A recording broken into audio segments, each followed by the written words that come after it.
Kenyataannya seperti itu. Belum besok ke depannya saya prediksi kita akan krisis yang paling hebat itu krisis pangan dan krisis air.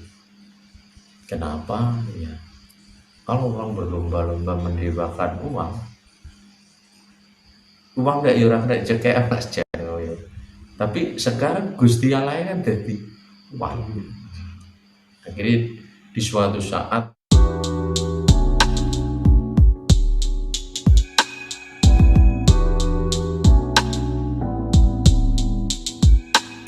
orang mengambil, kan ada mantranya, ada lelakunya, akhirnya mengambil roh gentayangan untuk jenengan cekel, jenengan perbudak, dan jenengan perintah sesuai dengan ikatan mantra yang jenengan pakai. Karena itu melalui proses lelaku, tingkat mandi dan tidaknya pasti sesuai dengan tingkat keyakinan masing-masing. Akhirnya diperintahkan, walaupun itu tetap jenengan sendiri memerintahkan, berarti besok jenengan kan terikat kontrak, berarti jenengan juga akan menjadi badalnya, tumbal pasti. Itu kan hukum sebab akibat, itu kan secara alamiah. Kalau menurut pandangan saya sederhanakan yang seperti itu. Konteks-konteks yang paling mudah diingatkan kepada masyarakat, kalau saya mengingatkan gini, seharusnya kalau masyarakat atau bangsa Indonesia atau bahkan masyarakat dunia mau belajar spiritual ini kan sebenarnya tidak mengganggu agama karena spiritualnya mengacu pada kesadaran diri. Misalnya jangan pakai ritual yang meyakini dalam konteks teologi Islam yang tetap menjalankan Islam, tapi dengan kualitas spiritual yang lebih murni. Berarti Islam yang akan dijalankan ya Islam yang kafah atau Islam yang murni. Misalnya jenengan kejawen sama, tapi konteks ini kadang dipelintir sedemikian rupa akan menjadi letupan-letupan yang dipelihara oleh kepentingan-kepentingan elit, kepentingan-kepentingan tertentu untuk melanggengkan satu kepentingan. Padahal inti dunia sama. Konteksnya adalah ya dalam konteks film Avatar dulu itu kan ya negara api itulah yang mengatasnamakan modernisasi. Peradaban disimbolkan dengan membangun sebesar-besarnya, setinggi-tingginya hingga menciptakan kerusakan alam. Dan ini terjadi sekarang di negara kita. Ya, terjadi sekarang ini termasuk kerusakan lingkungan. Itu dimensinya kan masih di level dimensi tadi.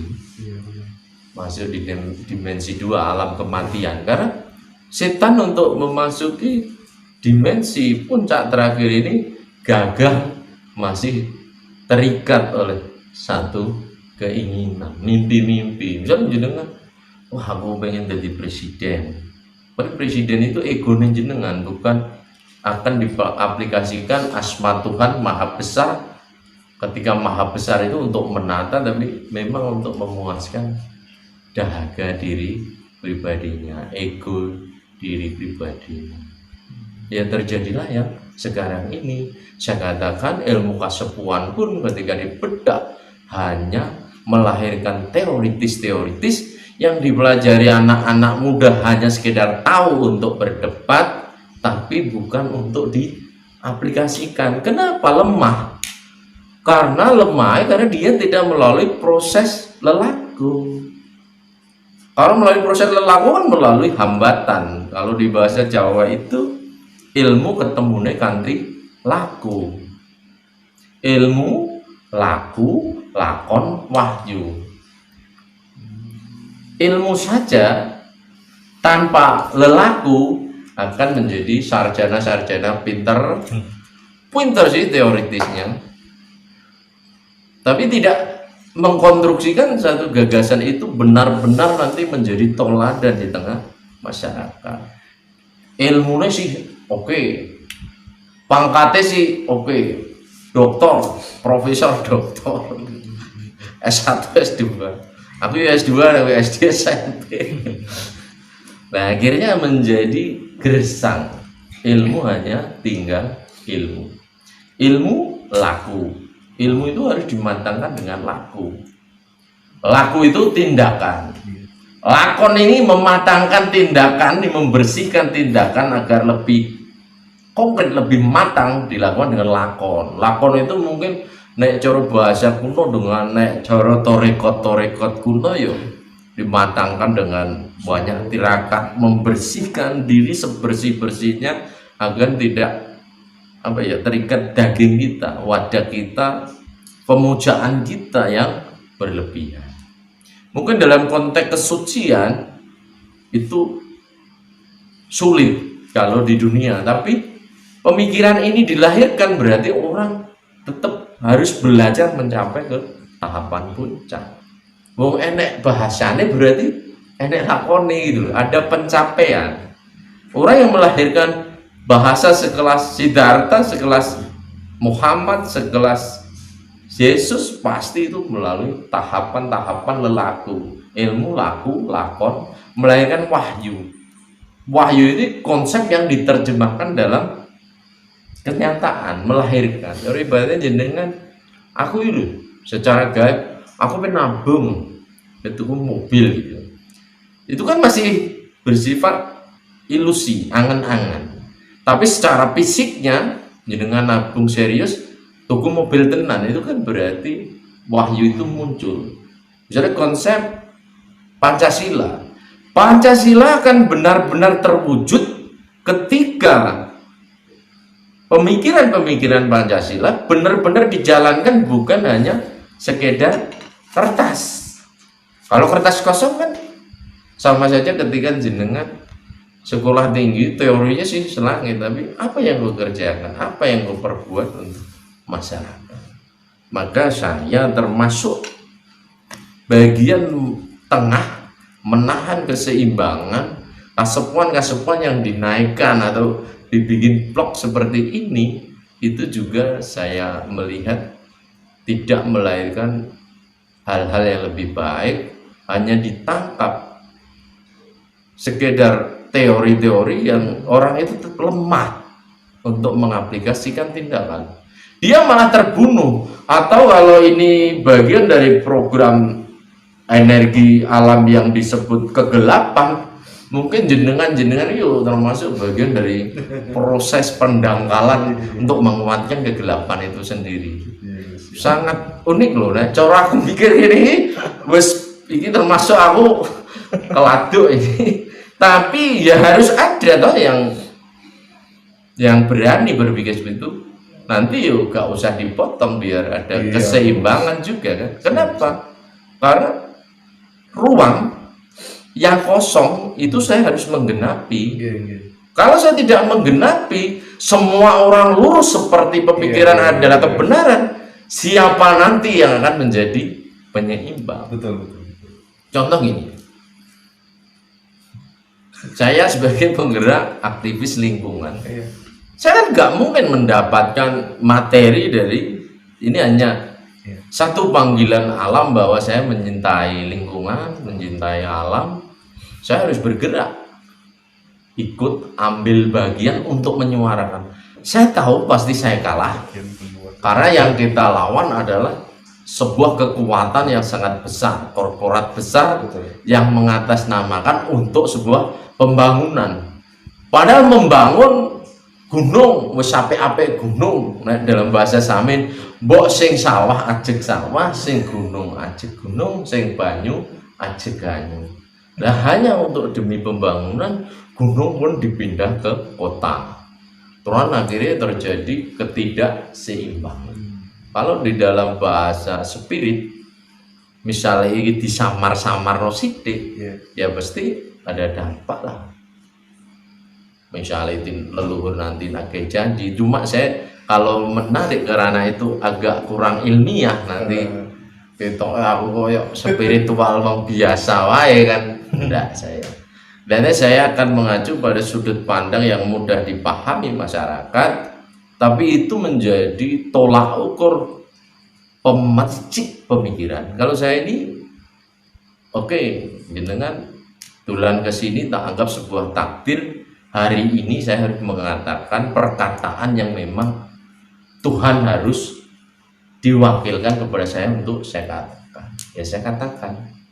Kenapa? Ya kan menggenapi yang tidak ada, yang kosong. Kalau semua orang berpikir bahwa yang banyak adalah kebenaran, betul, kita akan terseret pada fenomena saat ini.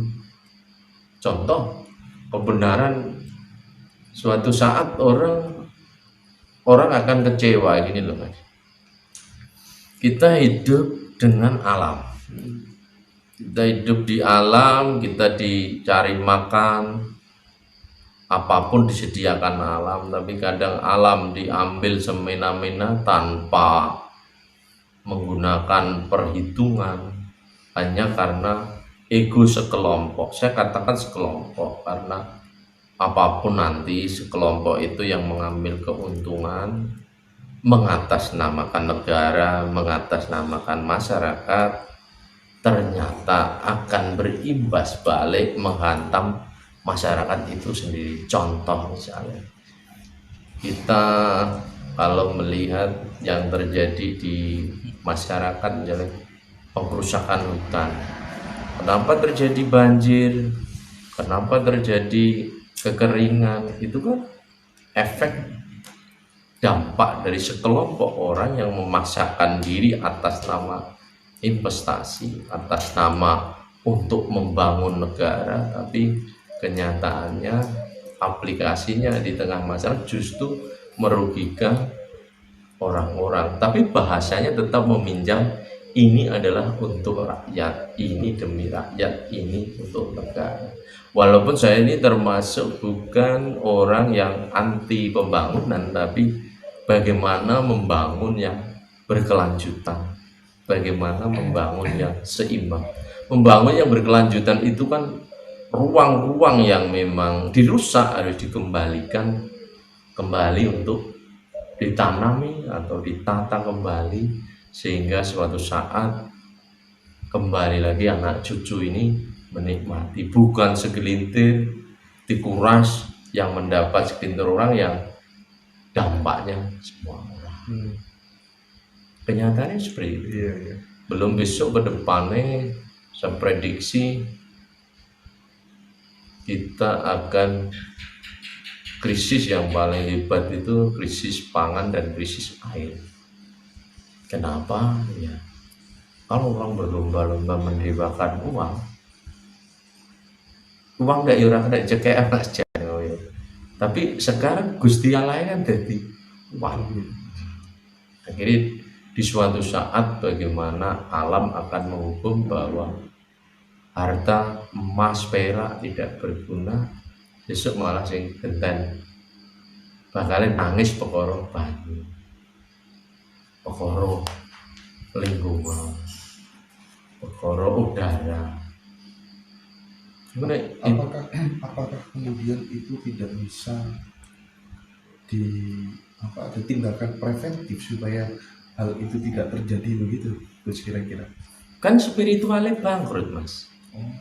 Orang mencuri spiritual hanya untuk berjualan, bukan untuk dijalankan. Bahkan institusi, nyuwun sewu, institusi di masing-masing lembaga agama sekalipun tidak mendukung hal-hal yang bersifat kepentingan global. Kenapa? Mungkin cari aman, cari makan, hanya mementingkan kelompok, golongan. Dia tidak berpikir secara universal. Apakah tidak ada tindakan? Kalau tindakan secara etak-etak berpura-pura, ya ada. Tapi misalnya penanaman hutan, kan nyatanya hutan gagal ditanami. Bukan malah hutannya tambah hijau soyo, kan malah soyo habis loh. Jari ini kan program penanaman hutan sering digembor-gemborkan penghijauan, tapi kenyataannya kan gagal. Kalau menurut pandangan saya, Kalau ini didengar kan mungkin banyak juga nanti yang mendengar, atau mungkin bagian dari tugas saya kan pematik mas. Pematik itu membakar. Dari percikan ini mungkin jadi inspirasi, Menggerakkan. penggerak, baik yang bergerak di spiritual, baik yang bergerak di politik, baik yang bergerak di seni, budaya, pendidikan, institusi apapun tergerak untuk merubah cara pandang bagaimana membangun yang berkesinambungan, membangun yang ramah lingkungan. Inti dasar pemikiran itu kan sederhana sebenarnya. Membangun itu nek iso kan dapat materinya adem ayem, lingkungannya gak rusak, masyarakatnya rukun, coro enek pangan rezeki yuk dipangan bareng-bareng. Dunia ini kan ogak kok dipek sing kaya makin kaya, sing miskin tambah miskin, mengatasnamakan kemiskinan, memperkaya sing kaya semakin kaya. Neng DE selalu berbicara ini semua untuk rakyat. Berani nggak orang-orang spiritual bahwa lompatan berpikir spiritual itu berani mengungkapkan yang hak adalah hak, yang batil adalah batil. Walaupun pada titik koma loh mas, titik koma kalau manusia yang masih berbadan wadah nggak suci, tapi kan dalam etika filsafatnya wong Jawa ngono yo ngono neng ojo ngono. Padahal di belakang para pengambil polisi itu adalah spiritualis ya. Bahkan pedok-pedok spiritualis membantu sekali. Misalnya contoh di suatu lahan yang sangat angker misalnya, pasti bukan orang spiritualis sebenarnya, dukun atau supranaturalis itu mengambil bagian, wes itu tantangan. Berarti kan dia